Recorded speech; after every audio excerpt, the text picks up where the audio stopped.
Olá, Camilo Lacerda mais uma vez, incitando aqui uma discussão sobre altimetria. Vamos falar aqui um pouco sobre nível de transição e altitude de transição. Transition Altitude and Transition Layer.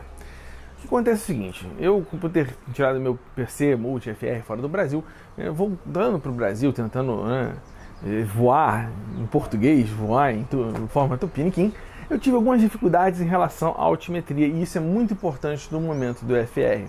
A gente tem que ter na subescala do seu altímetro o QNH ou o QNE.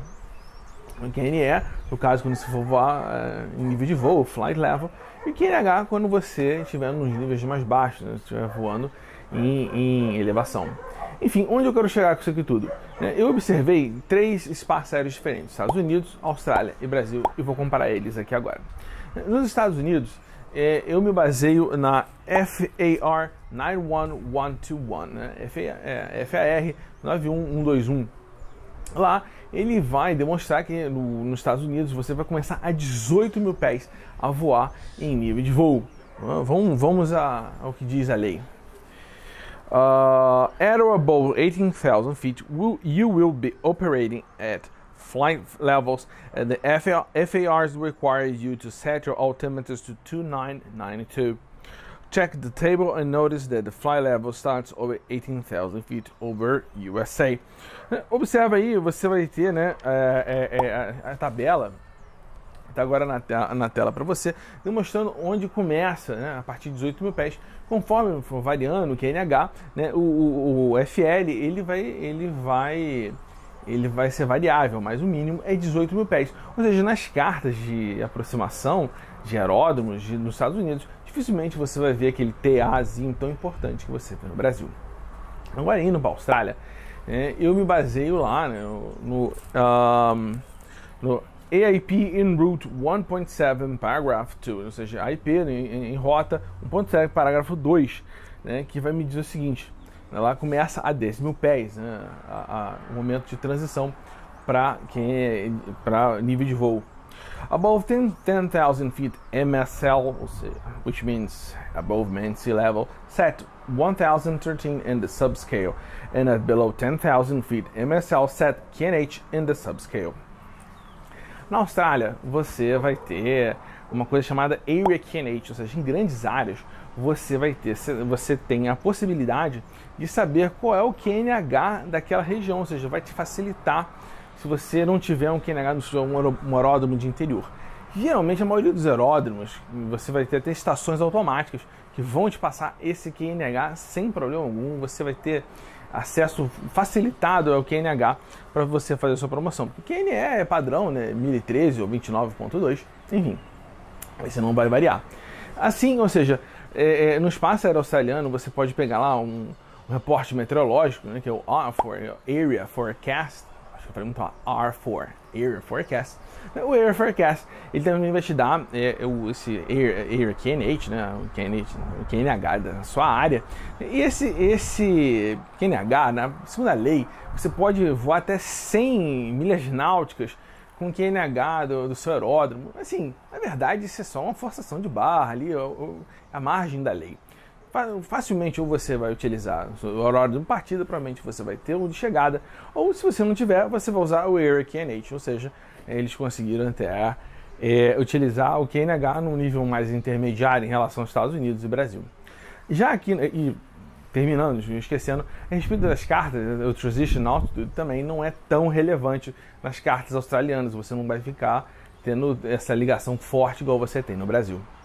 Agora, chegando no Brasil, eu me baseio aqui nesse assunto na ICA 100/2, tá? 100/2, ou seja, a ICA ela vai falar o seguinte: ela vai dizer para você que você vai ter um nível de voo muito mais baixo. Aqui no Brasil, você tem a oportunidade de voar na nave monomotor despressurizada e conseguir reportar que você está voando fly level, está na FL 060, 070, né? Ou seja, você está em níveis de voo super baixinhos, e isso é até muito interessante. Aqui no caso, a gente, né, se observar aí agora a tabela que está aparecendo na sua tela, né, conforme o nível de transição será tanto maior quanto menor for o seu QNH. Me passaram, assim, de forma informal, esse é o único momento que, pode ver que todas as informações que eu passei aqui, a ICA 100, né, o EIP na Austrália, o FAR americano, eu tentei basear em lei para evitar até eu cometer um erro e se alguém me questionar, eu ter algum tipo de defesa. No caso, que já me passaram verbalmente, que quando a gente está saindo do aeródromo, chegando ao aeródromo, que ele não tem um transition altitude, né, escrito ali, stated, né, na carta, você vai simplesmente adicionar 3.000 pés à elevação ali do seu aeródromo, e essa vai ser seu transition altitude. Por favor, se eu estiver equivocado, me corrija, me comente aqui embaixo, né, e daí por diante, né, ou seja, nós estamos aqui para trocar ideia. Eu estou fazendo uma dificuldade minha, um vídeo, ou seja, tentando fazer uma troca de informações. Aqui você é treinado para, durante o táxi, você mudar a sua subescala ali do altímetro para QNH. Você vai utilizar o seu QNH, o QNH do aeródromo, né? Então simplesmente você vai pegar e vai ler, né, qual a altitude do seu aeródromo e vai acertar ali, né, até empatar certinho no seu altímetro, né, e vai fazer a sua decolagem. Quando você iniciar a sua descida, você vai passar de QNE para QNH e você vai fazer o contrário, você vai fazer a sua mudança. E daí por diante, você, assim, aí foi que eu comecei a ficar pensando, assim, no Brasil, como é importante aquele TAzinho ali no cantinho das cartas de aproximação, Transition Altitude, como ele é relevante. Porque aqui você tem essa mudança da Transition Altitude um momento nos níveis muito mais baixos, né? Ou seja, aqui é realmente relevante, é realmente importante você ficar muito atento em relação a isso. Assim, eu acredito que esse grande problema que a gente enfrenta em relação a isso seja, assim, um sistema meteorológico ainda um pouco assim, digamos assim, um grande espaço para melhoria aqui no Brasil, melhorar, né, você ter mais TAFs, METARs, aeroportos intermediários, né, e daí por diante.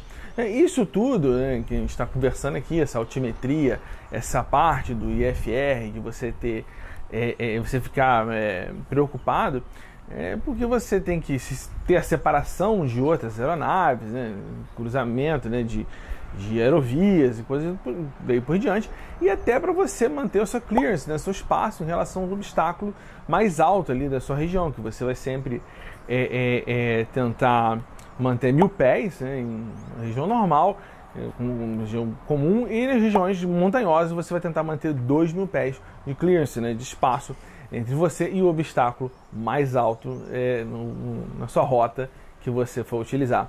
Gente, foi um prazer fazer essa aula, foi uma grande dúvida que eu estava vivendo, uma dificuldade aqui. Eu estudei um pouco disso e observei até por que eu vivi isso, né, essa transição. Isso pode ser, você pode viver essa mesma coisa se tiver que voar em outro espaço aéreo. Ficar atento a essas regras. E IFR também é muito ligado a regras, ou seja, regras, leis, né? Ou seja, ficar atento a isso. Sim, é importante você saber inglês, você dominar a língua internacional da aviação com o inglês, mas você também tem que ter ficar por dentro das regras e leis de cada país. Gente, não esquece de se inscrever no canal e fico aqui, aquele abraço, aquele beijo, até o próximo vídeo. Tchau, tchau!